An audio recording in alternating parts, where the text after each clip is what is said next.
front of me is iPad Pro 13 and today I would like to show you how you can set up Face Unlock. Begin by opening Settings and scrolling down to access Face ID and passcode.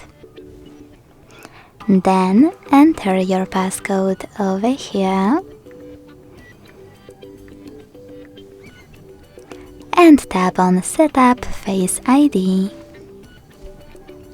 Then hit Get Started.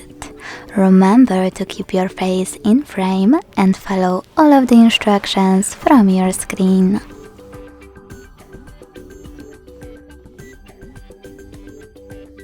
Then select Done and go back.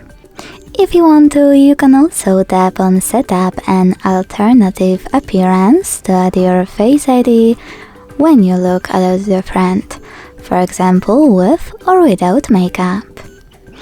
When you're ready, go back and to check Face ID, switch off your screen and turn it back on.